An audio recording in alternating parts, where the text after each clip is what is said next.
Hello, good evening, everybody. It's my great pleasure to be here to welcome you all to this edition of Club and Mail, meet number 081. As we know, our Club and Mail has been conducting regular meetings on the fourth Wednesday of every month for the past 81 months, and this is our 81st meeting. Even in this COVID time,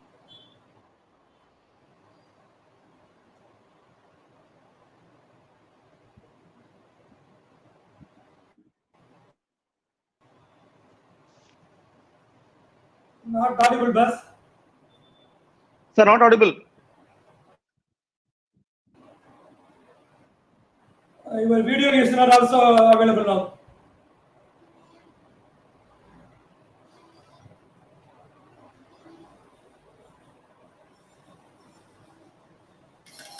Murali, sir. Yeah, the Sagar has disappeared. The Sagars are found it. Our video got it, audio got it. Technical face already. The Raja and the Sagar in a past year. Okay. I'm waiting, sir. Thank you.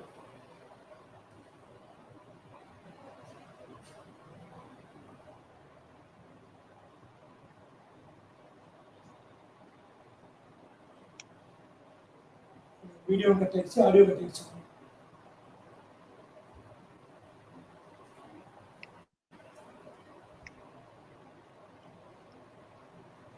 Murali, sir. I am giving a call to Sagar. Okay. Okay, sir. Okay. Video got it, audio got it. The call பண்ண சொல்லிருக்கேன்.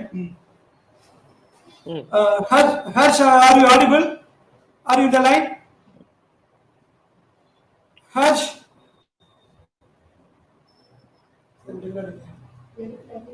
Harsh, Google.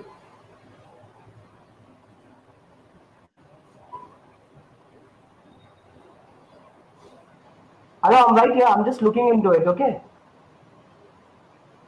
Hello? Hello? Hello, yes, sir. Harsh. Harsh, do you hear me? Yes, doctor, I hear you. Sagar has disappeared. His audio is not visible. Yes, I'm talking with doctor only. Doctor Please, will be shortly back. yeah. You look Yes, and sir. read. Yeah. Yes. Just give me a second. Yeah. Yes, sir.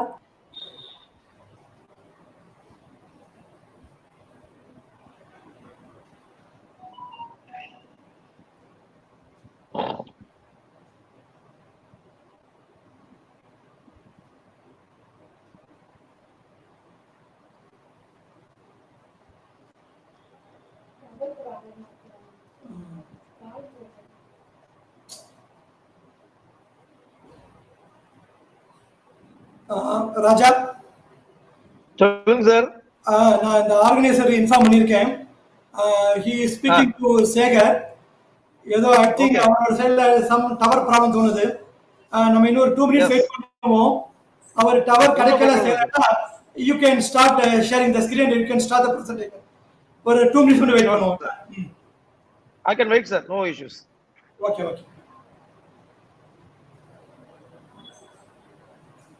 நான் slides போட்டால அவர் கொஞ்சம் லேட்டா போகுது சேகர் சாருக்கு. ஆமா. நீ பேசுறதுமே வந்து அவருக்கு ஒரு 5 seconds கழிச்சு தான் he is listening. He is getting slides லேட்டா தான் போகுது அவருக்கு. இப்போ உங்களுக்கு இன்ஸ்டன்ட்டா போகுது ஐ திங்க். Yeah, exactly. அவர் கொஞ்சம் திண்டுக்கல்ல இருந்து என்ன நெட் சார்? உங்களுக்கு என்ன நெட் சார்? என்னது ஜியோ என்னது ஆக்ட் ACT. ஓஹோ அது பயங்கர டாப்பா இருக்கும். டக்குன்னு 100 Mbps ஸ்பீட் அது. எக்ஸாக்ட்லி. அதனால உடனே இன்ஸ்டன்டேனியஸா வந்துரும். ஆமா.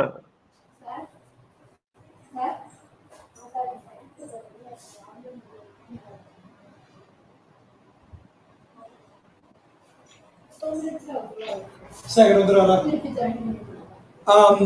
ராஜா இப்ப ஹர்ஷ் கூப்பிட்டாரு. 1 minute Sekar will be visible ஏனா அதுக்கப்புறம் ஆரம்பிச்சிடலாம். ஒன்னும் இஷ்யூஸ் இல்ல sir. I can wait. No issues. Okay, thank you Raju.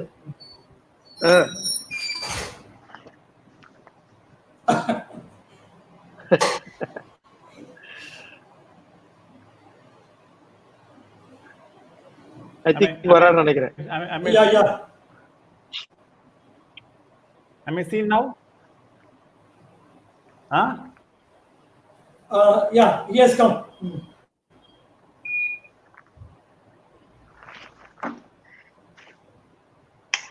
Hello, am I audible? Yeah. Yes. You are visible and audible, boss. You can start. Yes.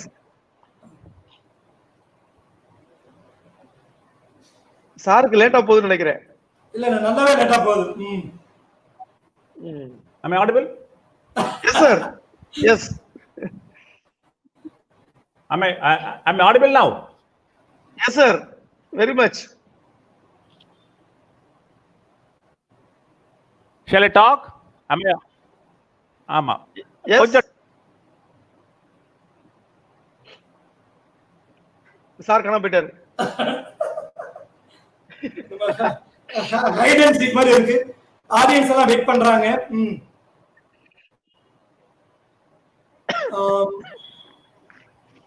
Audience ஒரு 20 மினிட்ஸா wait பண்றாங்க ராஜா.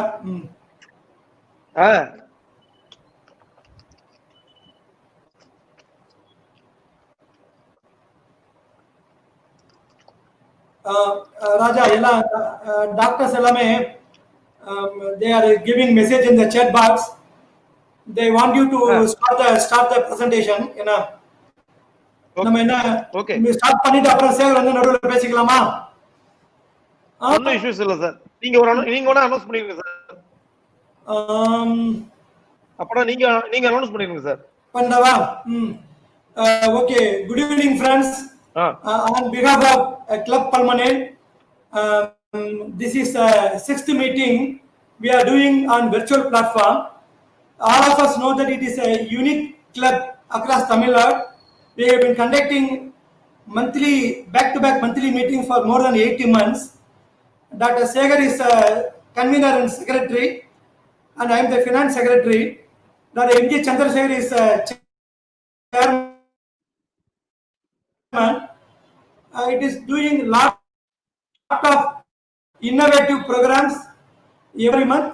Raja has made more than 2-3 live presentation in our Club Palmanel.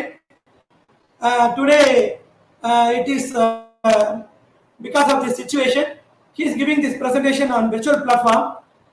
Today the topic is he has combined the COVID and cricket, predictably unpredictable. Now all of us know that it is T20 is going on now. I think Sagar is coming again inside. Already we have been waiting for more than 20 minutes. There is some tower problem with the Sagar at Vadamadurai. I think he has come to the scene visibility. Yeah. If he is able to give a talk, let him give a talk. Am I not audible now? Am I audible? Yes sir. Yeah, Sagar, Yes.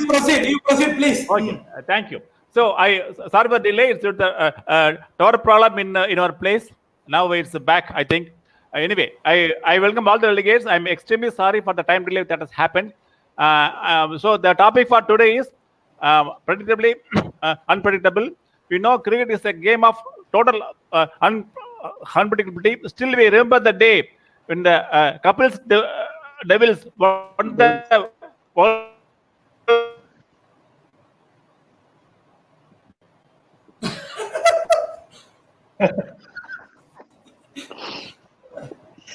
Yes, network is highly unpredictable.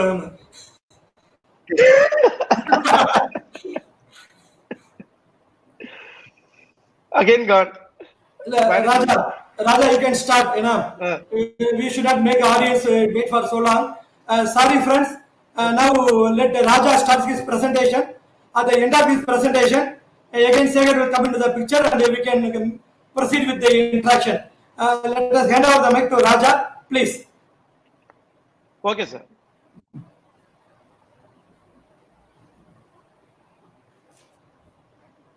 Murali sir, am I audible? 100%, 100%. Able to see the slide, sir? Exactly, visible. Okay. Shall I proceed? Please. Yes, sir. Good evening, friends, colleague. First of all, I would like to thank Club Pulmonale, especially Dr. Shekhar and Dr. Muralidharan, for inviting me to deliver this one of the most interesting topic, and the pandemic that is going on. Not only the pandemic is going on, that is the IPL 20 T20 is also going on. I'm an ardent fan of cricket, so just for my imagination, I have combined COVID-19 and T20 with some anecdotes with especially concerned with cricket for easy and better understanding. And I would like to, by this time, almost many of my friends here would have very well known about the various protocol that is being followed in COVID-19. But I would like to highlight some of the most important issues in a very easy manner and in a very jovial manner, because cricket is a very easily understandable game. Everyone must be very much aware of this game. So I would like to compare these two scenarios, especially at this IPL is also going on. So I'd like to compare both COVID-19 as well as T20. The topic itself I have told that is predictably unpredictable.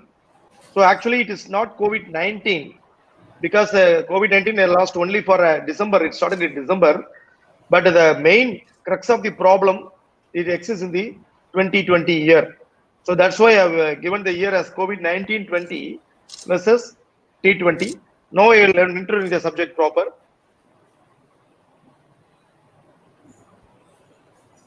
This is a famous Melbourne cricket ground. I have been there while attending a conference, a diabetic conference there some 5 years back. This is one of the favorite ground.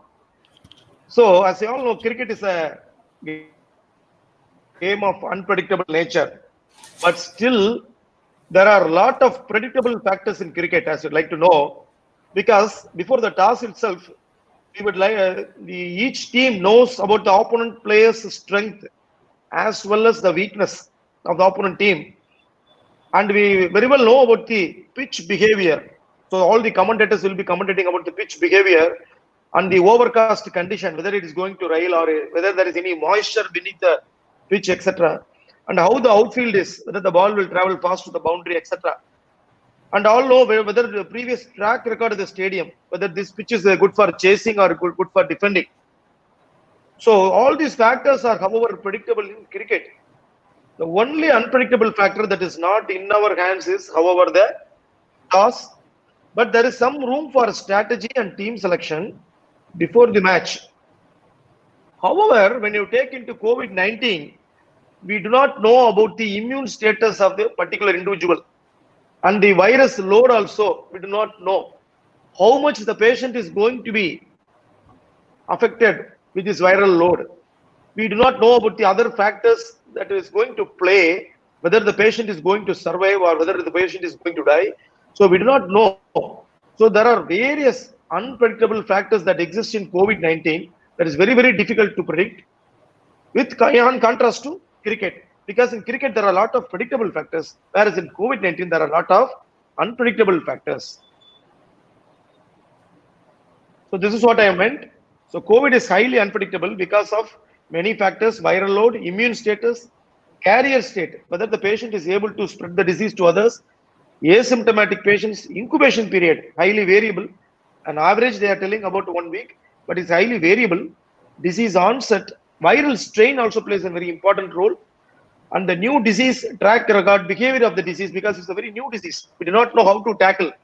So these are all the unpredictable factors that exist in COVID that I'm going to highlight in the next coming slides. So as you all know, this toss factor plays an important role in World Cup final in 2011. So we all know that is the toss was put twice in the World Cup final. Mahendra Singh Dhoni didn't mind about the toss. He had a very clear-cut plan, whether he's going to bat or bowl. He had very clear-cut plans, and he played according to the situation. Whereas the opponent captain Sangakkara had only one option: you win the toss, you bat first, and the rest is history. because Dhoni played according to the strategy, whereas Sangakkara didn't play according to the strategy. He had only one fixed ideas. Why I am telling this slide? Because in COVID also, don't have any preconceived ideas. You have a fixed plan even before playing. You have your plan flexible according to the nature of the disease. So if you play accordingly to the nature of the disease, you can definitely win that battle like Mahendra Singh Dhoni. So what is going to happen? You're just going to see this.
So this is what had happened in World Cup final.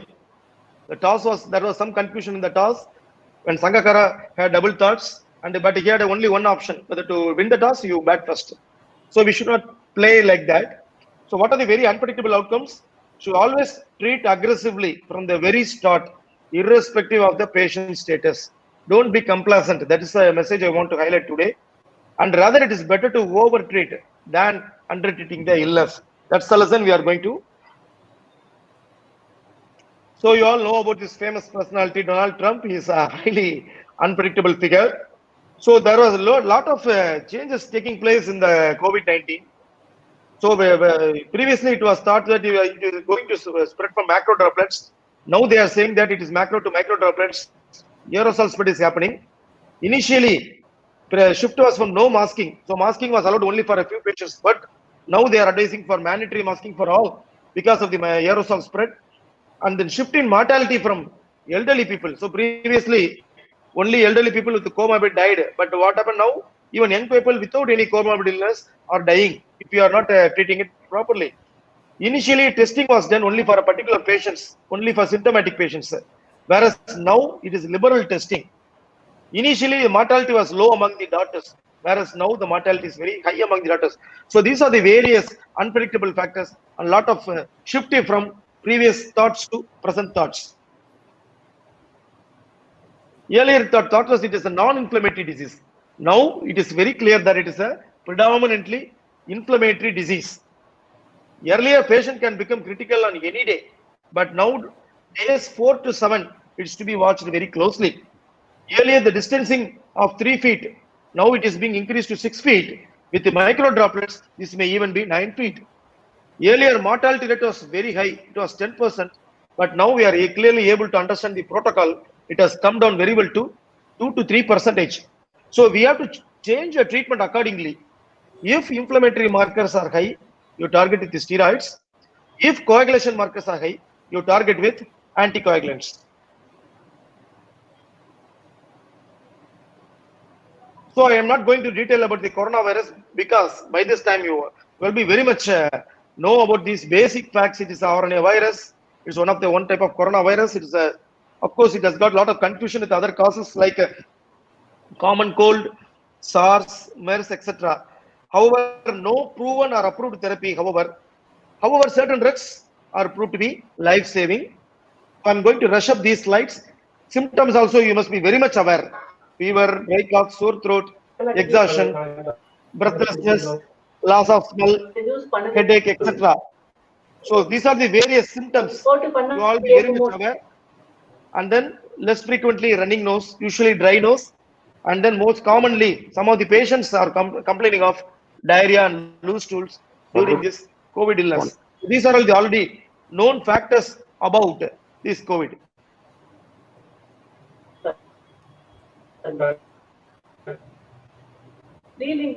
Now coming to the signs: high temperature, increased pulse rate, tachypnea, desaturation, and then latest is 6-minute walk test from days, especially from 3 to 6, whether to identify, recognize hypoxemia, masked hypoxemia. So these are the various signs of COVID. Various syndromes associated with COVID-19. It can be an uncompleted illness, patient purely asymptomatic. It ranges to mild pneumonia and or severe pneumonia, or the patient can go with present with acute respiratory distress syndrome, sometimes even go with sepsis and septicemic shock. So these are the various array of illness ranging from uncomplicated illness to septicemic shock. Coming to the pathophysiology, basically we have got only 4 stages. The first stage is followed incubation period, followed by viral replication. Then it is followed by hyperinflammatory state that is characterized by cytokine storm. Then it is characterized by hypercoagulable state. Last stage, but not the least, that is contributing a lot of factors, that is the lung fibrosis, especially during the convalescent period. So these are the 4 stages of pathophysiology involved in COVID-19. The exact pathophysiology, however, is not completely understood. There are various mechanisms have been hypothesized. The hyperinflammation due to cytokine storm is a cause for ARDS, and the pulmonary vessels, especially pulmonary vessels, are undergoing microthrombus. And secondary hemophagocytic lymphohistiocytosis is a condition very typical of COVID. That is due to the increased secretion of cytokines leading to multi-organ failure. So this is the broad pathophysiology of COVID. So in whom patients, which patients we have to expect unpredictable nature of this disease, especially patients who have got comorbid factors, mainly coming to the geriatric patients, followed by diabetes, hypertension, COPD and bronchial asthma, cardiac problem, and chronic kidney disease, especially in regions around Madurai. Chronic kidney disease is said to be the first most important factor contributing the mortality in COVID patients. So these are the areas wherein you can expect the unpredictable nature of this COVID. Regarding the diagnosis, we have got basically the antigen detection testing, that is the RT-PCR test, that is done by nasal or pharyngeal swab. The RT-PCR test is negative, still COVID can be positive in those patients. So that is, it is positive only in 66% of these patients. It depends upon the timing of this swab test. If you do it very early, you may miss the virus. Whereas if you do it by the days 3 or 4 of the illness, between the days 3 or 4, then you will be able to isolate the antigen, wherein the test of choice is RT-PCR test. And however, we have to confirm the lung inflammation by doing the CT thorax.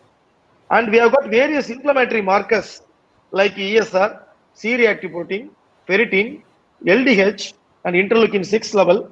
And we have got some markers also to assess the hypercoagulable state of the disease. Commonly, we do D-dimer and serum fibrinogen. And last one is the antibody testing to assess the immune status of the particular individual and also the society. That is, we call this a herd immunity. So these are the various stages or various tests we do to diagnose a COVID-19 illness. So when you have got various confusion as far as the CT test finding is concerned, we have got 6 stages. By staging means you don't think that it can assess the severity. Staging means how far the patient is positive of COVID-19. For example, if it is Corads 1, the patient is basically very normal. On contrast to Corads 5 is very high level of suspicion. However, it does not indicate the severity of the illness. For example, the patient might be having a Corads 5. He may be very asymptomatic. He doesn't have any problem. Whereas, on contrast, the patient may have a lung involvement due to some other cause. If it is having Corads 1, it is a atypical viral pneumonia. That is not due to COVID. So we have got 6 stages. Corads 1 is normal, 2 is low level of suspicion, 3 is equivocal, 4 is high level of suspicion. 5 is very high level of suspicion. 6 is positive. PCR test is positive. So we have got 6 stages. Then how to assess the severity? Severity assessment means we have to do only by CT scan. Remember, the right lung has got 3 lobes and left lung 2 lobes. So totally 5 lobes you have got. Each lobe is given 1 to 5 based on lung involvement. So total score is 25. So a score of 5 means 5 by 25. Just roughly around 25% lung involvement. So depending on which it is categorized as mild, moderate and severe. If it is less than 8, overall score comes as 8 and below, it is mild. 9 to 15 is moderate. More than 16 is got a severe. So severity wise, it can be done only by CT scan. So these are some of the images I would like to share. In which they have got multiple peripheral opacities, we called as the ground glass opacities. So this is a typical ground glass opacities. Sometimes ground glass opacities can also be seen in the posterior aspect of the lung. That is considered as a normal. So don't get confused yourself. The ground glass opacity should be seen throughout the lung, especially if it is seen in the anterior aspect of the lung. It is highly significant. Sometimes, very rarely, it can be seen only in the posterior aspect. It should be interpreted with caution. So ground glass opacities are the typical feature of COVID illness. Then how to assess severity of the illness? So first is the leukopenia. The WBC count is decreased. Then there is a lymphopenia. Lymphocyte count is also decreased. And the neutrophil count is grossly increased. So if the ratio between the neutrophil lymphocyte count is more than 3, then it is a more severe in nature. And then CRP level. CRP level is it is less than 6, it is okay. If it is more than 6, it is another thing. And the ferritin level, LDH level. If all these things are increased, that means that it is a severe COVID. And another most important as far as coagulation profile is concerned is the D-dimer. So these are the various markers which can assess the severity apart from CT scan. What is the most important thing? Yes, we have to assess the periodical assessment of the severity disease is a must. So we need to monitor the CBC and coagulation profile daily or on an alternate days. And we need to assess the inflammatory markers and D-dimer also periodically so that you can shift the strategy of the treatment. Simple and sudden decline in lymphocyte count may point to impending cytokine storm. All these parameters may not be elevated simultaneously. It has to be correlated clinically. Just to highlight that in T20 also, we used to assess the match situation every 5 hours. Similarly, we have to assess the CBC and coagulation profile on a daily basis. Then only we can assess the severity. This I've already told. Now coming to the basic management. The asymptomatic patients, it needs isolation at home, that is enough. The drugs we commonly use is, you must be aware, azithromycin, oseltamivir, vitamins, ivermectin. The patient has got mild influenza-like illness. Additionally, almost the same treatment like asymptomatic patients. And the moderate category, patient presenting the breathlessness and desaturation, definitely these patients require admission and they also need oxygen. And those who are in severe category, they need high flow nasal cannula and ventilatory support, non-invasive ventilatory support that I am going to highlight in the next slides. Then ICU management treatment for cytokine storm. What are the drugs we are going to use? That also I am going to highlight in the next slides. Then of course it's the plasma therapy. It is coming to highlight of late. Now coming to the management. How we are going to manage? Who are the players we have got to treat the COVID illness? So basically we have got only 4 groups of drugs. First one is antivirals. Either we can use remdesivir, that's the most important drug, or oral favipiravir. These are the 2 drugs, antivirals. Then second category is steroids, either dexamethasone or we can prefer methylprednisolone.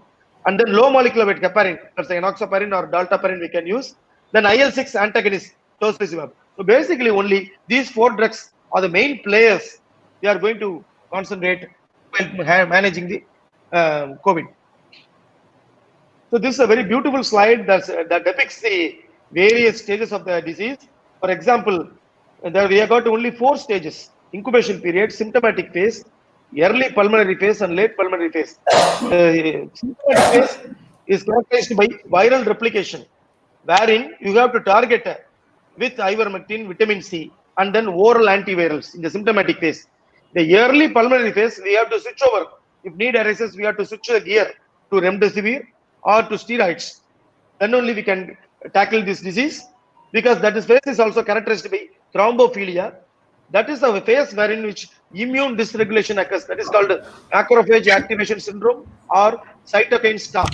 So this is the third stage 3 and stage 4 is the most critical period wherein which we have to be very, very careful. What we are doing is we are admitting early and we are also discharging early. So that is the reason where we are losing the patient, especially after 3 weeks or 4 weeks, because of the immune dysregulation syndrome.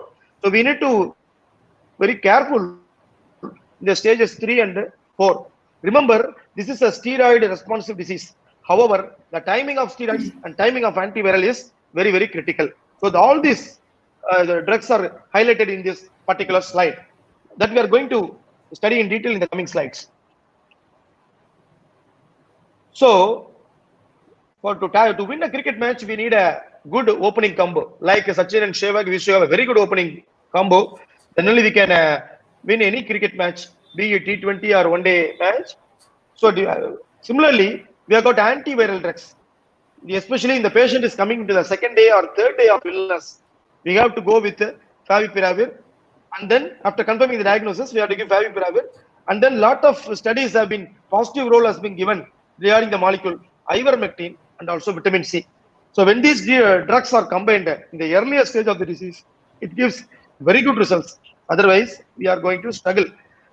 Actually, we by the term we remember that disease duration 3 days or 5 days. Usually, we do not take into consideration the incubation period. So we need to calculate the incubation period roughly 5 days. So the patient comes with the fever, presenting the fever for 3 days. You add another 5. So when he comes to the hospital, it is already day 8. It is not day 3. So that is the most important thing. So you add the incubation period always before treating the patient. Okay. So who are the good opening batsmen? Favipiravir and ivermectin. So coming to the daily dose of favipiravir, it is mainly preferable for mild to moderate cases. It should be initiated in the earliest stage when viral replication starts. The dose being 1600 milligram day 1 followed by 600 milligram twice a day for 10 days. What are the side effects we commonly encountered with these drugs? Nausea, vomiting, and then coming to the most important side effects are diarrhea. And many patients you have come across bradycardia. And very recently, I've got information that bluish discoloration of cornea is also occurring with the favipiravir. That information I got from ophthalmologist, from my wife, I got it. So bluish discoloration of the cornea is also another side effect of favipiravir, and then also bradycardia. So these are the various side effects of favipiravir. Coming to the role of ivermectin, it has got an immune modulating effect. It effectively reduces the viral load. So it has to be initiated very early. It is the opening batsman. So it has to be started very early. What is the dose? 12 milligrams in a single dose as a prophylactic. The patient is affected, 12 milligram BD for 2 days. Dosage reduction has to be done if the patient weight is less than 50. It has to be increased if it is more than 75. It is usually very well tolerated across all the age group. So this is about ivermectin. Now they are giving a lot of impetus to the role of vitamin C, especially in the earlier stages. The dose being earlier, it is given as orally 500 milligram once a day. It is slowly increased to BD dosaging. Then after 10 days of disease onset, dose is increased to 500 milligram QAD. After 2 weeks, the stage 3 or stage 4, it is given in the parenteral form. The dose being 1.5 to 3 grams. That is the dose is highly effective dose of vitamin C. So very well know about the Rahul Dravid is the best number 3 player. He is regarded as a wall. He's very well known. He's a very reliable player. So what we have to do, and similar to Rahul Dravid, antiviral drug remdesivir, it is a very unique drug that is playing an important role. It reduces the disease onset. One of the most important aspect is it improves the disease recovery also very early. So it also should be started in the early stage of the disease to arrest the viral replication. Preferably, it should be introduced around 5 to 7 days of disease onset. 5 to 7 days means 5 days incubation period plus 2 to 3 days of fever. So by the end of the first week, if the drug remdesivir is introduced, it gives very good results. So one of the anecdote I would like to highlight is not too early, not too late. That means by the end of the first week, if remdesivir is introduced, it gives very good results, just like Rahul Dravid. However, it can be started in any stage, but the preferable is 5 to 7 days. What is the mechanism of action? It prevents viral replication by blocking RNA polymerase. Dosage, first day it has to be given 200 milligram. Then for 5 to 7 days, 100 milligram. The main contraindication being the renal insufficiency. If the EGFR is less than 30, it should not be given. And it is also contraindicated in pregnancy. Be cautious in liver failure. Same thing. So now coming to the time of initiation of anti-inflammatory therapy. What is the ideal time? It should not be introduced very early. If the steroids are introduced very early, it may interfere with viral replication. So what they are telling is, as Aramark indicates, early pulmonary phase, that is around 10th day or 12th day, is ideal time to start this steroids. But however, practically we are starting very early because we are very well known about this disease. So there is nothing wrong even if you start steroids slightly late by 7th day or 8th day concurrently with remdesivir. Doesn't mind. But ideal thing, theoretically what they are telling is it has to be introduced in the early pulmonary phase and it has to be maintained throughout the late pulmonary phase, the steroids. That is the most important thing. So start anti-inflammatory therapy by day 10 and you escalate anti-inflammatory, increase the dose. When you are about to discharge the patient may be all right while discharged. But when you are discharging the patient, you try to increase the step up the anti-inflammatory dosage. That's the important message I want to give today. So what we have to do? We need an effective middle order batsman who can bat through the entire innings, just like Virat Kohli. Virat Kohli is the best number 4. You can bat through the entire innings. So that is done. That role is taken by steroids. So steroids is equal to Virat Kohli. So it has, what is the dose? The preferable injection is methylprednisolone 40 milligram ideal. However, according to the weight, you can increase the dose to 60 mg or 80 mg. Dose to be increased to 80 mg as inflammatory response escalates. And most importantly, it has to be continued throughout the course of the disease to prevent rebound effect. Remember not to stop steroids suddenly as it may aggravate inflammatory process. So continue the dose of steroids by another 2 weeks or 3 weeks. Don't stop the steroids abruptly. So this is the mainstay of the treatment. It's a steroid responsive disease. It's a mainstay. Don't hesitate to start the steroids. Just because the sugar level is high, don't hesitate. You can very well tackle the diabetes by means of insulin infusion, by means of various analogs we have got. So don't worry about the blood sugar level. So you concentrate on the steroid dose. And dexamethasone is also another drug that is in the UK. They have done the trial only with the dexamethasone. That is also effective. And it is given as a 6 milligram IV OD. And it can be started like methylprednisolone. So remember, it is a steroid responsive disease. However, the timing is very, very crucial and vital. So what is the duration of steroid therapy? Started around day 11, continued throughout the course of disease. It plays a very important role. Combo therapy of steroids with enoxaparin in the second half of the disease is very, very crucial. So not only steroids, now we are slowly moving to the enoxaparin, that is the heparin also we are going to move it. Which I've already told. So sometimes the top order will be gone very quickly. However, we need an effective lower middle order. So we all know this personality VVS Lakshman. When the chips are down, he used to bat very well. So don't underestimate the role of low molecular weight heparin, because many events we have seen a case of a pulmonary thromboembolism when after discharge especially. So we need this particular drugs. Many patients are dying. We have got the report actually in a newspaper also.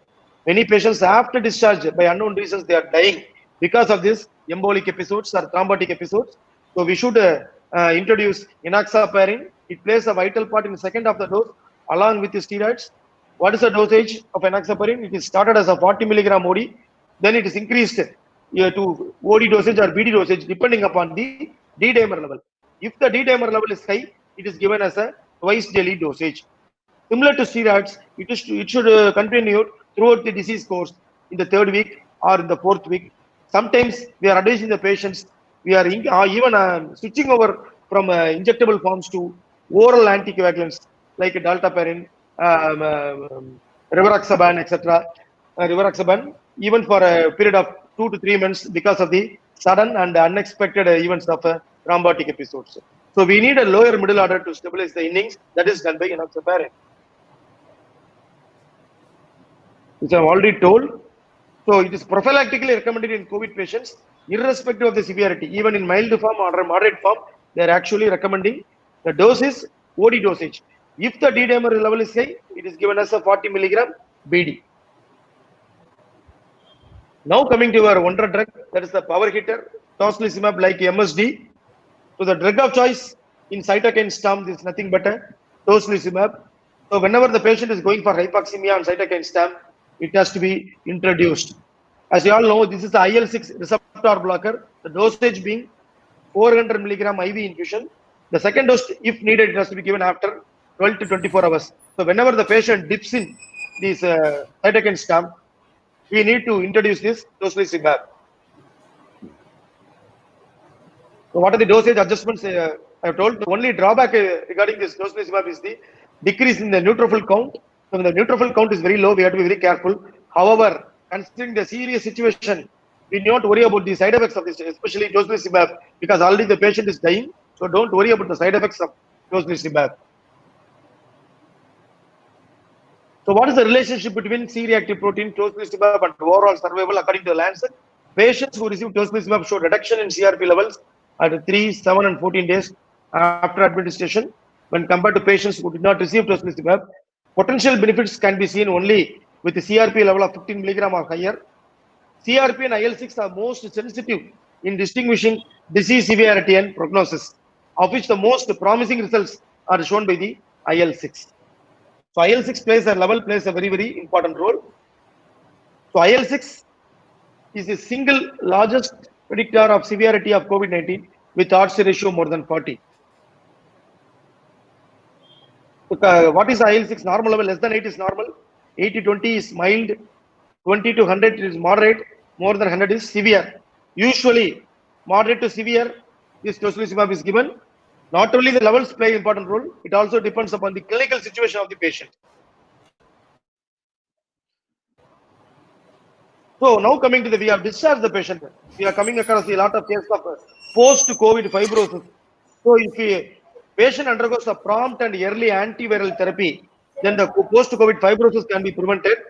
So what are the drugs that help to reduce the fibrosis? They include hydroxychloroquine, ivermectin, TPA, teicoplanin, etc. Spironolactone is proved to be another useful drug to prevent the fibrosis. Post-COVID use of oral steroids may also help to reduce the fibrosis. There are also newer drugs like pirfenidone and nintedanib. However, they need more trials. Okay, it is not nowadays used. We mainly use these hydroxychloroquine oral steroids. These are the drugs used to prevent post-COVID fibrosis. But the highlight is we have to start the antiviral therapy as early as possible to reduce fibrosis. So these are the various pathophysiological mechanisms involved, characterized by alveolar epithelium damage, then overexpression of the pro-inflammatory cytokines, development of fibroblast and myofibroblast activation, leading to deposition of collagen in the basement membrane. So this is the mechanism of fibrosis. So these are the various drugs that play an important role. Remember, there are a lot of hue and cry about the hydroxychloroquine molecule. So here hydroxychloroquine molecule very well stops at the initial level itself. It prevents the endocytosis of the SARS-CoV-2 antigen by entering into the alveolar. Other drugs act only at a very late stage, whereas hydroxychloroquine, it prevents the endocytosis of SARS-CoV-2. That's the most important effect of hydroxychloroquine. So these are the various drugs I have highlighted here, starting from plasminogen activator, antivirals, spironolactone, and then hyperbaric oxygen therapy. So these are the various effects wherein you can prevent post-COVID fibrosis. Then coming to the post-COVID thrombosis. So what we need to monitor the D-dimer level regularly once the patient is admitted, because the thrombus involves cardiac, cerebral, and peripheral blood vessels. So after discharge, prescribing antiplatelets, aspirin or clopidogrel, or novel anticoagulants like rivaroxaban or dabigatran can be used to avoid such thrombotic episodes. It has to be continued for a period of even 2 to 3 months. Now coming to the role of COVID antibodies. It is not useful for diagnosis, however, but of late it is very well useful in knowing about person's immunity against COVID. and also to plan for discharge to some extent, and also to know about the herd immunity. However, it is not recommended in GH protocol. So what we are doing is, it plays a very important role whether you are going to do the surgery, is eye surgery or dental surgery or any surgery. If a patient has developed antibodies, especially IgG, then we can very well assume that the patient is not infectious at that stage. We can very well go for that. So the antibodies play an important role, especially while timing of the surgery and also timing of discharge. Of late, we are using for a lot of patients.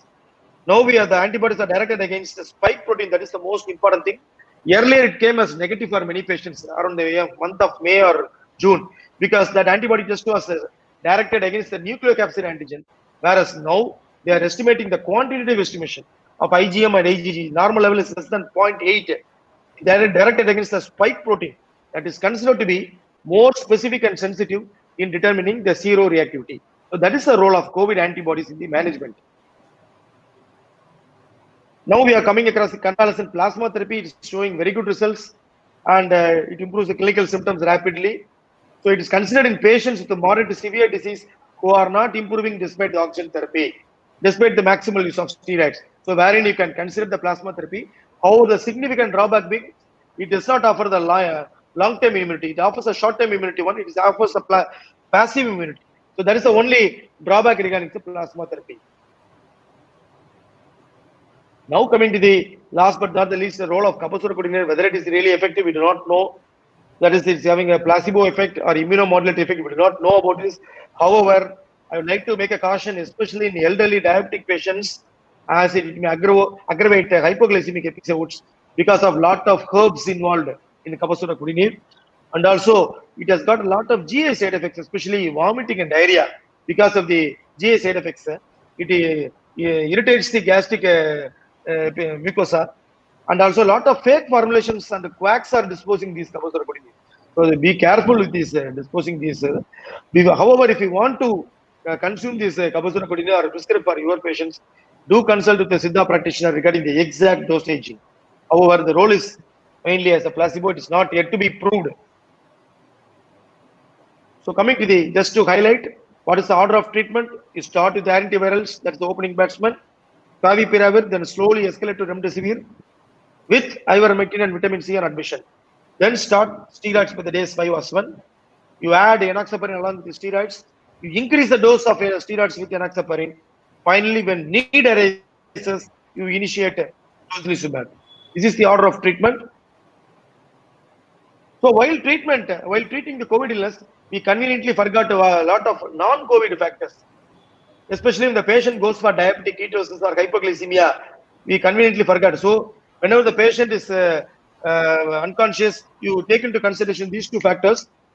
Not only that, you consider volume overload, especially the patient is having the comorbid congestive cardiac failure or renal failure, and then silent MI. Suddenly the patient go for silent MI, you will be concentrating only about COVID. So concentrate on these non-COVID factors. Fourth factor is a stroke, especially in elderly patients. And then pre-existing COPD, patient might be having. So however the oxygen will give, the hypoxemia will not improve. And then remember about the secondary bacterial infection. Sometimes pneumonia is complicated by secondary bacterial infection. That also will trigger hypoxia. So check procalcitonin level if you suspect bacterial pneumonia. So don't always blame COVID-19. We'll always remember these non-COVID factors in all the patients. So what are the new modalities of treatment that has been tried? Methylene blue has been tried, but there are no, and also infrared therapy. However, there is no definite role. But however, a lot of reports, we need to try for more number of patients to really say whether methylene blue is really going to be useful, especially in the early stage of disease given. They are saying it is very useful. However, for completion sake, given these modalities of treatment. Personally, I have not used, but for hearsay, I have written as methylene blue and infrared therapy. It may be successful.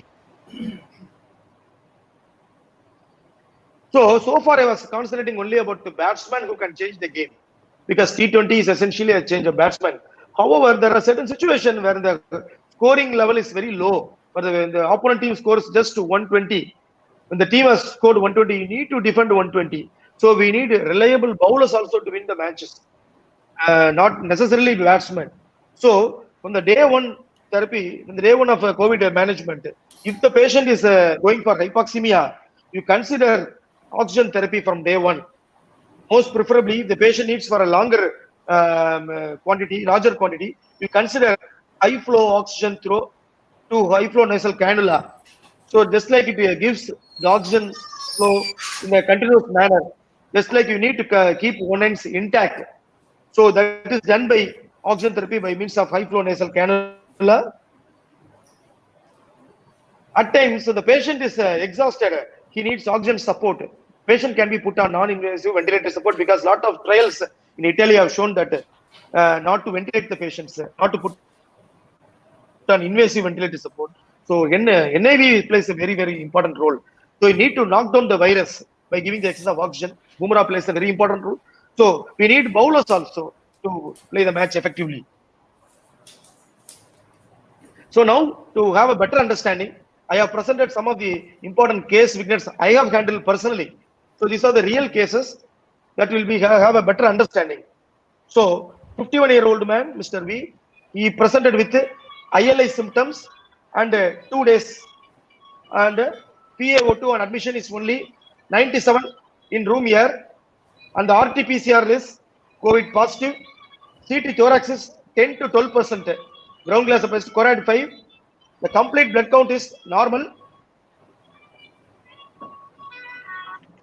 However, complete blood count is normal. Inflammatory markers, ferritin, CRP, IL-6, everything is normal. The only comorbid factors concerned with this patient is diabetes and hypertension. Remember, when he presented on day 1, actually he presented, day 2 he presented, he had only 10 to 12% of ground glass opacity, lung involvement. Now going to see what happened to that patient. So just like that, I started a patient on antiviral drug, favipiravir, enoxaparin, dexamethasone, the recommended dosage. Patient was completely asymptomatic till day 5. When CBC revealed lymphopenia, sudden drop from 25% to 15%. At the time, patient complained of dyspnea. Oxygen saturation dropped to 85%. Oxygen was given through mask 5 liters per minute. When I checked his IL-6, it was increased to 99. So oxygen saturation failed to increase even after the maximum oxygen therapy. So what I did, so you all remember the change in batting order that clicked in famous Eden Garden test when India was falling on versus Australia. So just to have a, so at this juncture, what I did was I gave injection tocilizumab, infusion was given, and patient oxygen saturation improved. And injection methylprednisolone was 250 milligram IV bolus also given. On the next day, patient was normal. However, on day 7, his condition worsened again. IL-6 shot up to 1500, that is due to a post-tocilizumab effect. Lymphocyte count further dropped to 12%. So another dose of injection methylprednisolone also given. However, patient's condition failed to improve. But however, what I am going to highlight here is this patient was ultimately saved in later stage because tocilizumab was given at the appropriate time. So sometimes you don't have a preconceived notion that tocilizumab was given only in the late stage. It can be given even prior to that. Like in the Eden Garden test, actually Lakshman went down at number 3. Dravid was supposed to enter at number 3. But what happened? Lakshman entered at number 3 and Dravid entered at number 5. And ultimately we won the test. So for a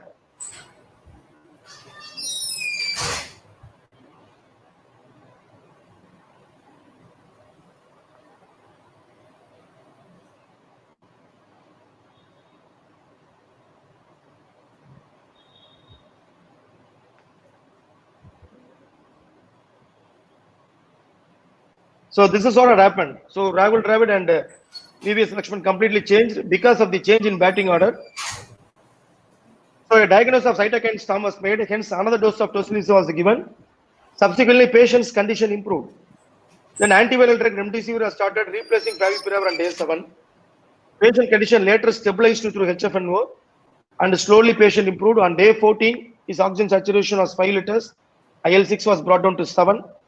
So throughout the course of the illness, and remember, because of the sudden, I given actually 2 doses of tocilizumab.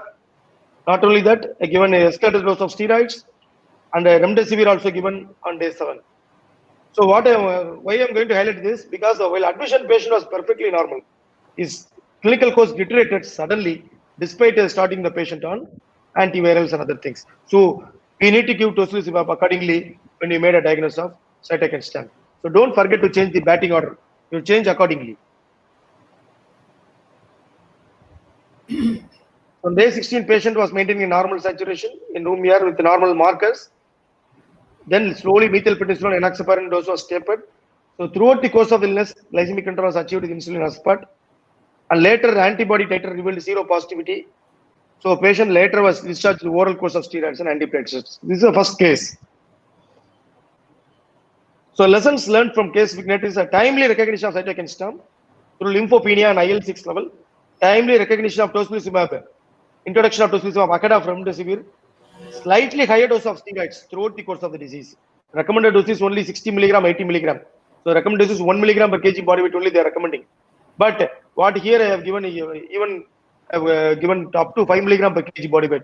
I have given the steroids up to 500 milligram. However, the glycemic control initially worsened. However, it was later brought under control.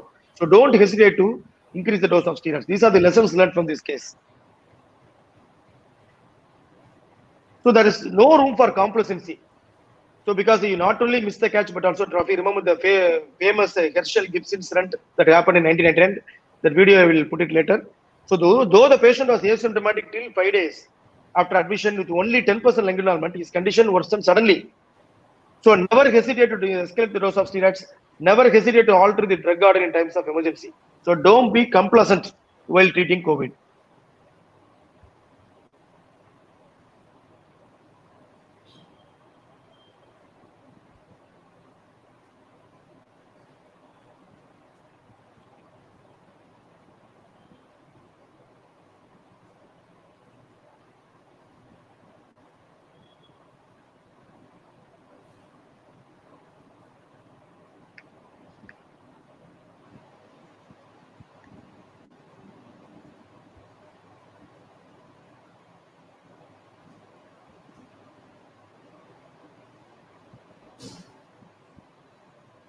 So you watch.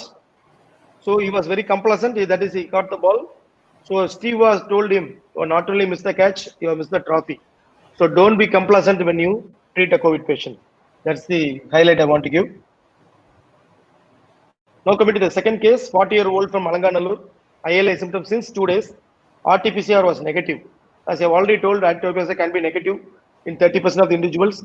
However, the CT thorax showed 50% lung involvement, but this patient has got no comorbid factors. On admission, lymphocyte was only 16% and the polymorphs are 80%. CRP was grossly elevated. Ferritin was also high. The patient has got a normal D-dimer value. So he was started on injection methylprednisolone, and enoxaparin was also started 40 milligram OD as D-dimer was normal, so he was given only OD dosage. From day 1, he was on oxygen support. However, his condition worsened on day 9. His oxygen saturation dropped to 85%. He was put on high flow nasal oxygen, but despite that, oxygen level was low. Patient developed very severe dyspnea. IL-6 was elevated very much. Hence, tocilizumab was given. Patient condition improved, but he required additional oxygen support for a prolonged period, despite on steroids and enoxaparin. However, at the time, remdesivir was not available at that period. It was very difficult to get at that period. Hence, the patient was treated on favipiravir. Patient was put on prone position, vigorous breathing exercise, and he improved and discharged on the 21st day. So, when you are chasing a higher score, be aggressive from the first delivery onwards. So, the lessons learned, though the patient was young, he didn't have any comorbid illness. He had a very severe lung involvement, however. So, that needed steroids, enoxaparin from day 1 and tocilizumab at the right time. So, you need not to wait for the steroids. Don't come to the conclusion that steroids can be started only on day 10. Sometimes you need to start aggressively from day 1 itself. However, the another highlight is that without remdesivir, the recovery was prolonged. That's the message I want to give. So you need to be aggressive when chasing the high target, especially when South Africa chased. They were aggressive from first ball itself. That shows the importance of oxygen delivery through HFNO, prone position, and vigorous breathing exercise.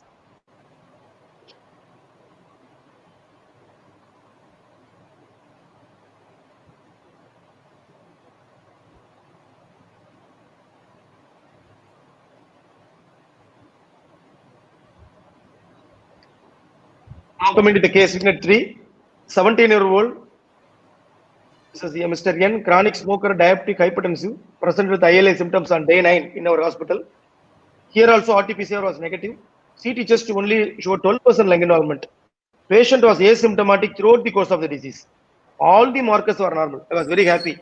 Patient is going to improve. Finally, on the 16th day, remember, on the 16th day of the illness, that is on the 7th day of hospital stay, CBC revealed a sudden drop of lymphocyte count again to 12%. IL-6 was very normal on admission, shot up to 47. At that time, I preferred a methylprednisolone 250 milligram was given for 3 days. Tocilizumab was deferred because patient responded well to steroids, and IL-6 was not that much high to start tocilizumab. Patient then developed desaturation despite getting steroids, antiviral, favipiravir and enoxaparin. He was then started on remdesivir and after 5 days of therapy. So steroids and enoxaparin are continued throughout the course of disease. Here I have started remdesivir on the very, very late. So there is no fixed protocol. Remdesivir had to be started only in the early stage, preferably by early stage.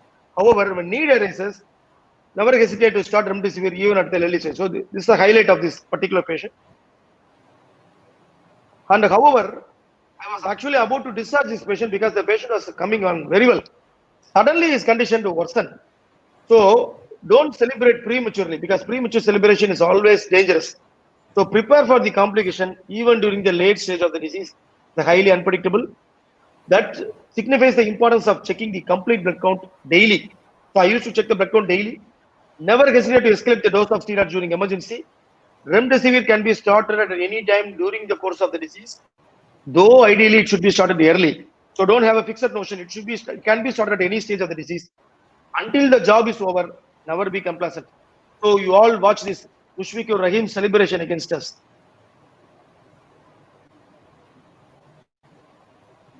So he celebrated.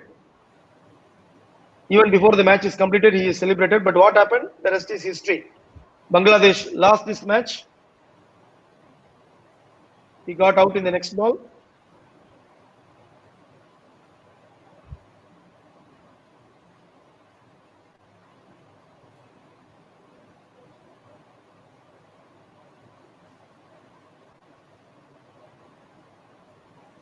So India won the match in the last ball.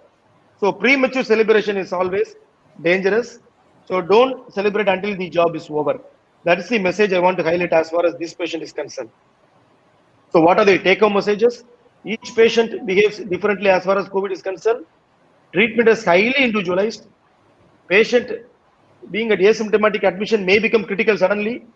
So I recommend repetitive testing of CBC, inflammatory markers, IL-6 repetitively. Days 4 to 7 are to be watched out. Watch closely by the end of the first week. Never underestimate the illness irrespective of the age or comorbid factors. You always treat aggressively. Assess the clinical condition rather than the value alone. Don't be too rigid while treating. Change the treatment schedule accordingly. Never hesitate to start or escalate the dose of steroids. Start antivirals, especially remdesivir, at the appropriate time. Enoxaparin plays a very important role in tackling the hypercoagulable nature of the disease. Tracking the disease course with the daily investigations and its correlation with the symptoms play an important role in winning the match. Thanks for patient listening. Thanks, sir. Thank you, sir. Thank you so much, Dr. Raja. Am I audible now? Yeah. Yes, sir. Okay. Sorry for that. I got my network totally down, so I changed the place and changed the network. I think I'm now bit easier. That was excellent talk. It was so nice of you. I introduced you actually. You are you stood first. You are MD as well as your MBBS. You have done a lot of papers, and you were a student of Dr. Professor Natarajan, who is the father of geriatrics of India. And we'd like to share a few moments about him, about the greatness of Dr. Natarajan and your time spent with him and what you learned. Just a few seconds. Time is already late, but we'd love to hear from you about the greatness of Natarajan. Yes. Yes, sir. He is very instrumental in encouraging me when I joined this course because at the time this course was not that much popular. However, I joined him and he encouraged me a lot. He actually asked me to write a paper in Indira Gandhi National Open University, in allowing me to some articles. He allowed me write at the articles. Still, he used to talk every month. And being a senior, he never hesitates to discuss cases with me. So he has done a lot of pioneer works in as far as geriatrics is concerned. So I'm very much indebted to him, sir. Very nice. And your comments about cricket in the Facebook and everything is so viral, so nice. You are so passionate about cricket as well as COVID. You know, just now we had from you, we are so equally passionate. In fact, Yes, you sir. won't believe, 3 weeks back, a diabetic patient who used to come to me regularly for the past 1 year, his weight was 125 kilos, BMI of 42, BP never came below 180 by 110, HbA1c was 11.6. He suddenly came to me with dyspnea for 5 days. I sent him for a CT. It was Corad 5, 60% lung involvement.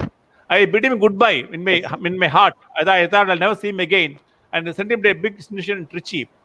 Today he came back with fruits and whatnot. He thanked me so profusely for doing at the right time. He went to 3 clinics in Trichy. He was refused treatment. He went to the 4th one after 15 days, and 9.5 lakhs is back again, alive. That's what COVID is. A BMI of 125, HbA1c was 11.6, he is alive. And people Yes. who don't have any comorbidities, they succumb suddenly. Yes. And your Yes, cases sir. described as so beautiful, and they carry a lot of messages. Hopefully, we pray we should not get it. There are a few questions in the chat box. Dr. Satish has asked, there's a question. Will there be a second spike in the near future of COVID?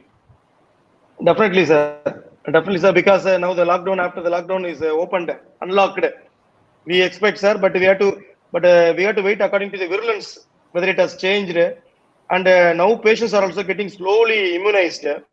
So even though there will be increase in case, I really doubt whether the severity will be that much, because today the number of recovered patients has crossed the number of Yes. new cases. It is slowly going up. So hopefully we should do better in days to come. But however, the chance of second wave is very much, because in UK it is already there. In UK they have already announced the second wave has just started. So they are very careful. But there they will pay. People will be very careful. But unlike in our country, people nowadays they don't wear mask. So that's the most annoying thing. But however, I expect a second peak, sir. But we have to wait and see, sir. Okay. Right from April middle week, myself and all my 20 staff are at HCQS prophylaxis, 4 milligram Yes, weekly. How long should we continue? Yes, Should we continue at all, or do you think it's useful? Sir, Or should we actually, what they are telling is, sir, 8 weeks they are telling, sir. 8 weeks. Okay. Weekly once, 400 milligram for 8 weeks they are telling, sir. We're But continuing however, for- now they are not recommending because of side effects. But personally, to me, especially to prevent COVID fibrosis, it does not prevent a COVID infection. However, it prevents the Okay. complication. That's what one of the slides have told. It prevents the occurrence of the post-COVID fibrosis. So the patient won't become that much severe to enough to go for a treatment with a high dose of steroids or tocilizumab. So the incidence of complication, post-COVID complications will be very much low when you introduce the patient with HCQS.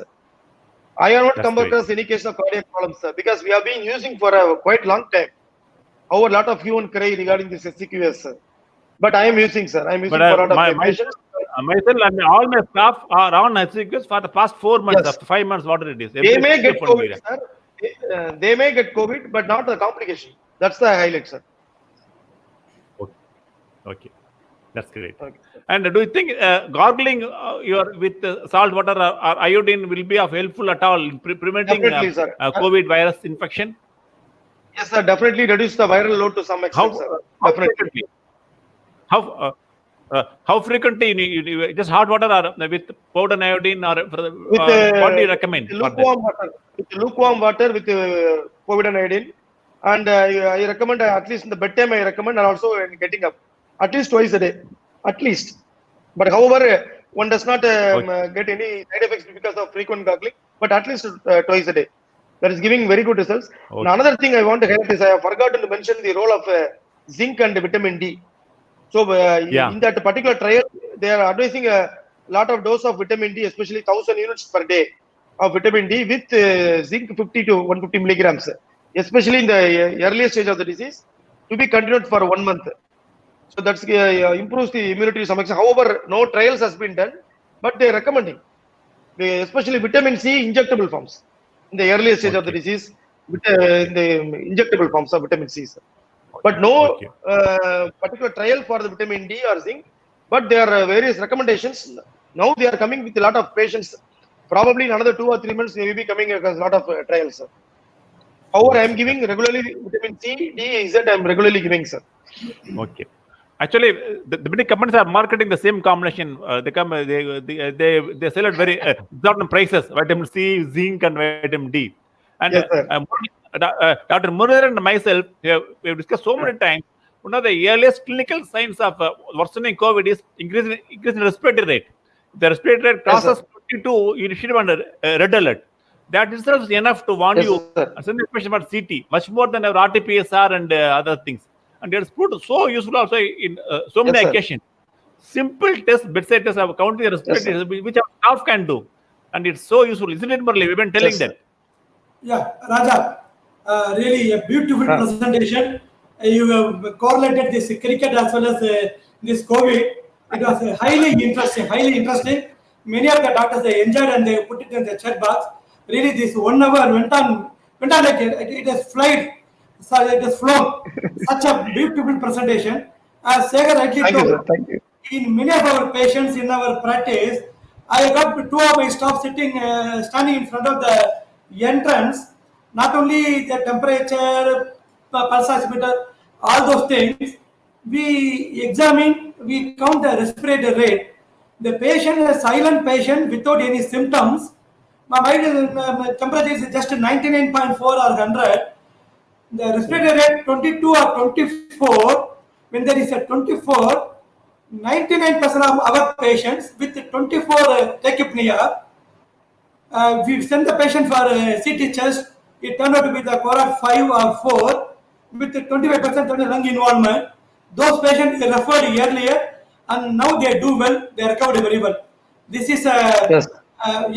the simple bedside test. We are able to Bedside test. pick up a lot of cases. What is your experience, Raja? Definitely, sir. Definitely, tachypnea is a very earliest marker I can tell, rather apart from anosmia, because some of the patients we are very clever. They are telling it anosmia also. But as you are told, tachypnea is a very important earlier sign that is to be considered, sir. Definitely, sir. Thank you. What about this role of this steaming? Some patients they take steam. ஆவி பிடிக்கிறேன் அப்படிங்கிறாங்க இல்லையா?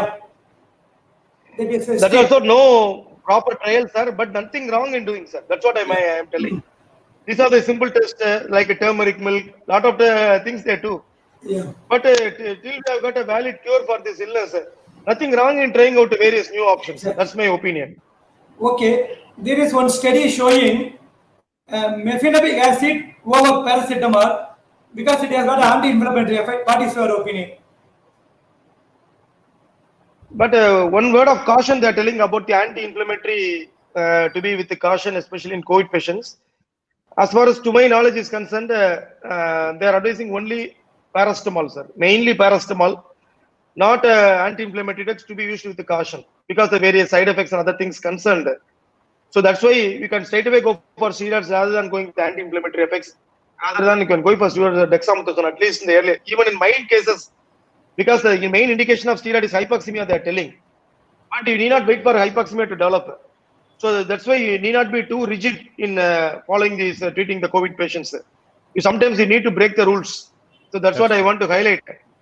But I am not using anything, sir. Straight away I am using main of paracetamol.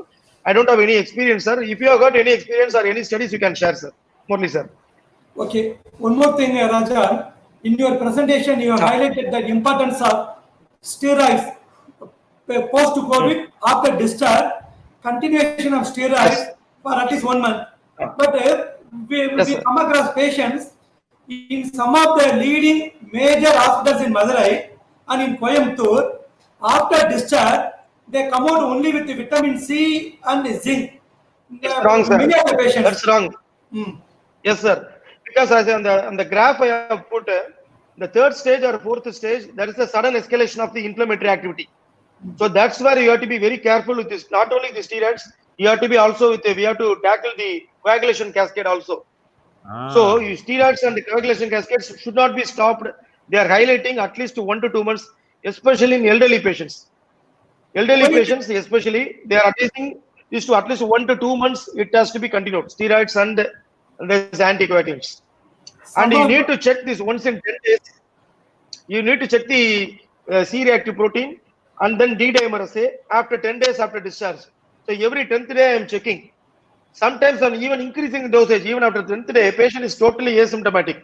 Suddenly patient comes, the CRP level is still high. D-dimer is still high. Then I will increase the dosage. So what they are telling, many incidents of post-COVID thrombus occurs, especially pulmonary embolism, deep vein thrombosis, cerebral thrombosis, strokes are occurring in the post-COVID illness. So we need to tackle those with higher dosage of steroids and also oral steroids and also this oral anticoagulants like newer anticoagulants like rivaroxaban, because that needs no monitoring of bleeding, other things, INR, other things. When you are putting the patient on warfare, you need to monitor all those things.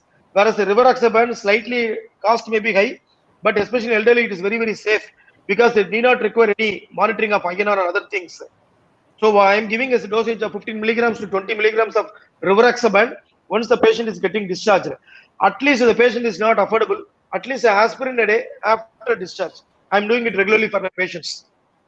So that is the most important highlight, sir. Definitely patient while at discharge, aspirin and steroids, they highlight, sir. Okay, wonderful, Raja. More than some 30 to 35 patients whom I have referred to Madurai and Coimbatore, local doctors, none of the patient is receiving steroids and, as you rightly said, this. That's why patients are getting worse, sir. Now they are patient. Actually, sir, these patients, when actually, sir, shall I call them?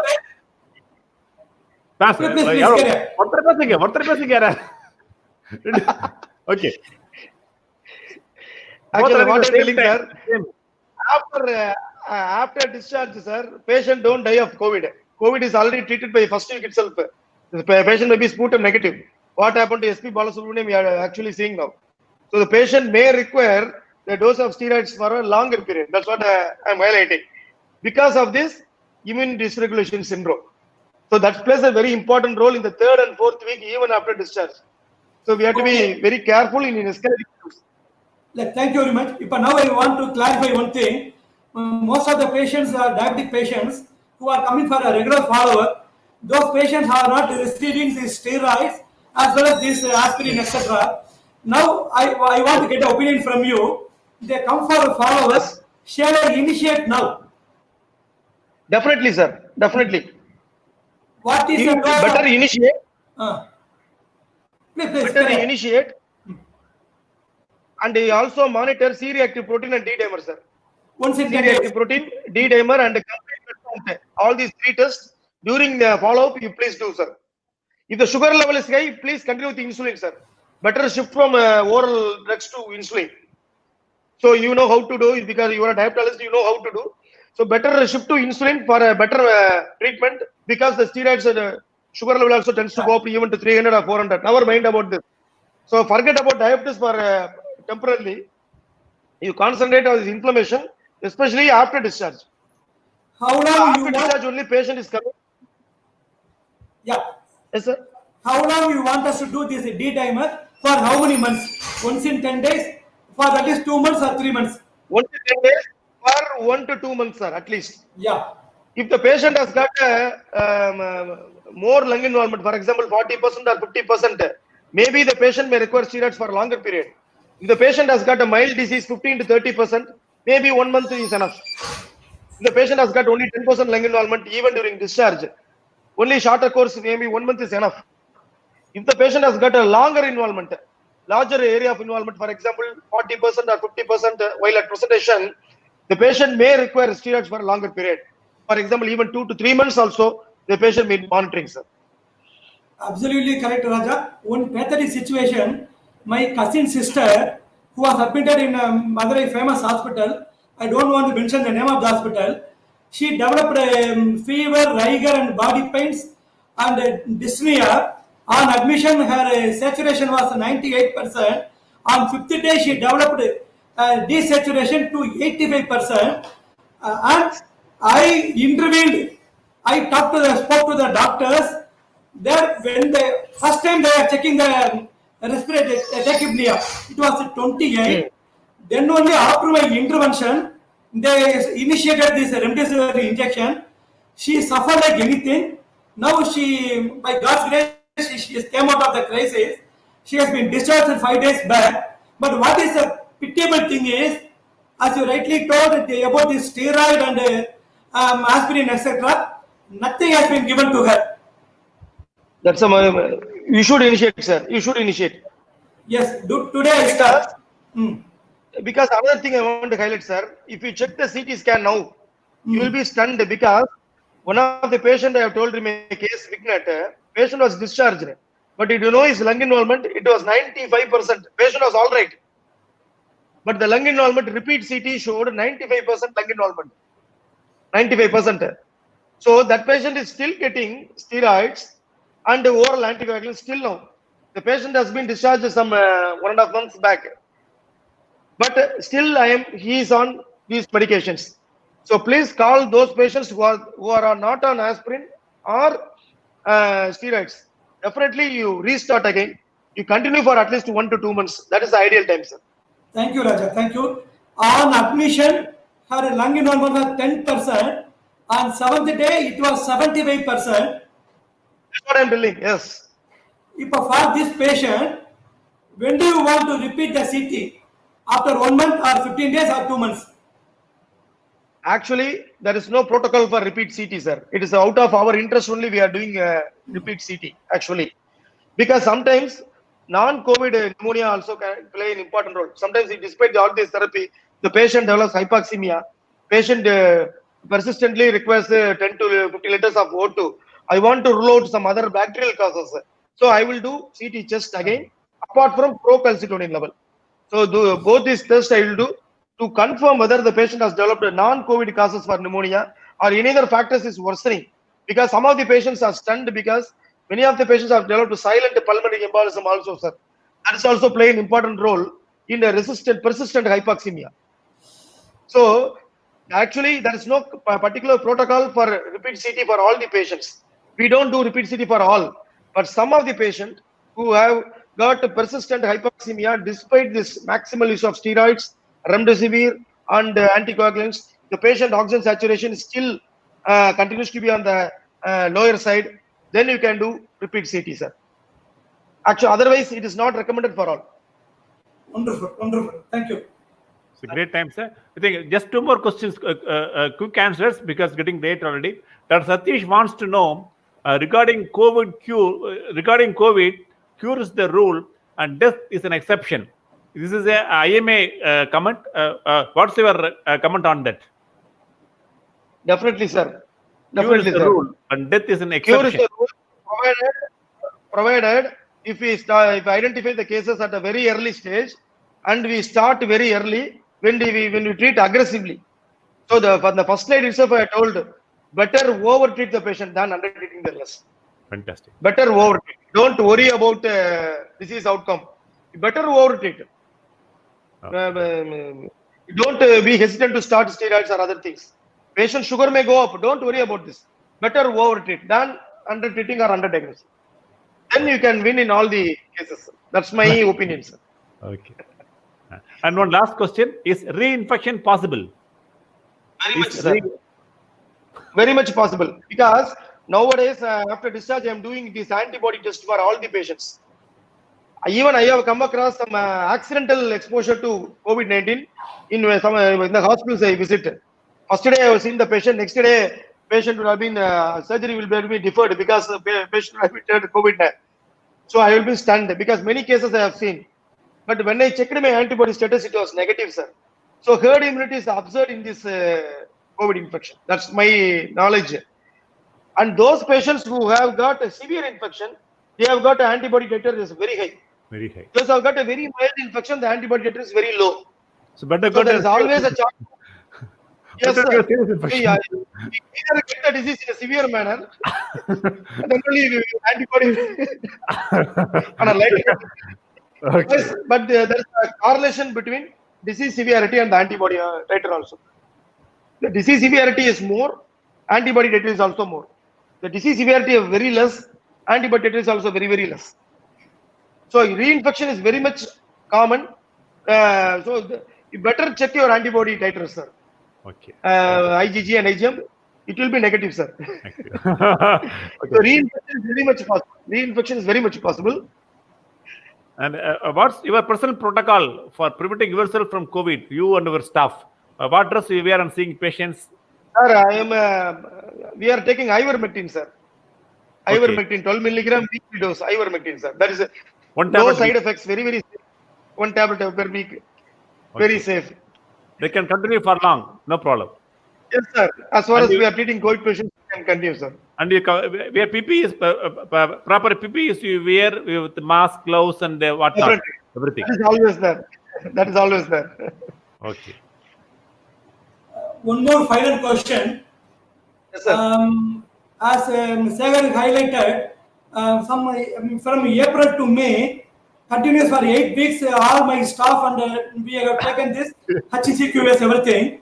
Now, for all the doctors who are in the healthcare providers, what is your advice? You want them to take ivermectin, or you want to maintain this mask, social distance, everything, or you want them to do any test for the doctors? Sir, actually, I recommend to take ivermectin and also to improve our immunity by either natural means or by means of vitamins. You check your antibody titers then and there. When there is a doubt, you check your swab, sir. Otherwise, we cannot do. And better to have a knowledge about the immune status. You check the antibody titers. But I doubt, sir, none of the doctors, because my wife works in Aravind Hospital, none of the doctors have turned positive for antibodies. The staff nurse have got antibodies. 2 staff has got antibody positive, but none of the doctors have got the antibody test positive. That means we are very vulnerable to get the disease at any moment. So better we improve our immune status by periodically taking these vitamin tablets and ivermectin also. Wonderful. What a thanks by Murli. What a thanks.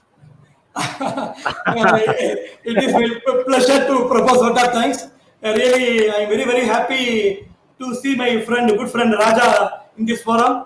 Really, Club Pulmonary is doing a wonderful thing, right from 80 to 81 months.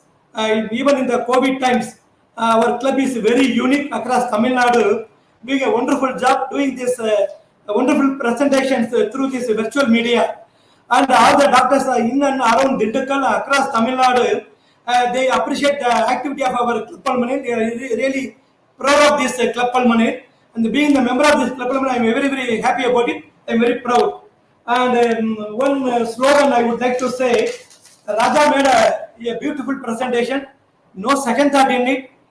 He is on his own way, like a thunder, exciting, energetic talk, beautiful talk. We used to hear Dr. Sandy P. Moses some 25 years back. People used to call him that his presentation is like verbal diarrhea. Likewise, today I could recall the Dr. Sandy P. Moses. Raja's deliberation is wonderful, such like Kutraram Falls, verbal diarrhea. Made a wonderful evening. This evening is a memorable, Raja. Thanks, sir. Not only Thanks, myself, all the doctors who were viewing this program will be having the same idea. Really, I'm very happy.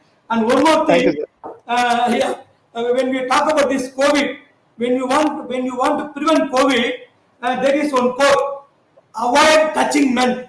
Avoid touching men. M for mouth, E for eyes, and N for nose. Avoid touching men. Instead, follow women. Avoid touching men. Instead, follow the women. W for washing the hands. O for obey the social distancing norms. M for mask compulsory. E for essential travel only. You follow only essential travels. L for no to function, no to gatherings. So avoid touching men and follow the women. Is a rule of the day to prevent COVID. Super. Thank you, Raja. Thank you, Sagar. And thank you, MGC. All the friends. Really, we had a wonderful evening today. Really thankful. Thank you very much. Bye. Thank you. Thank you. Bye, sir. Bye, sir.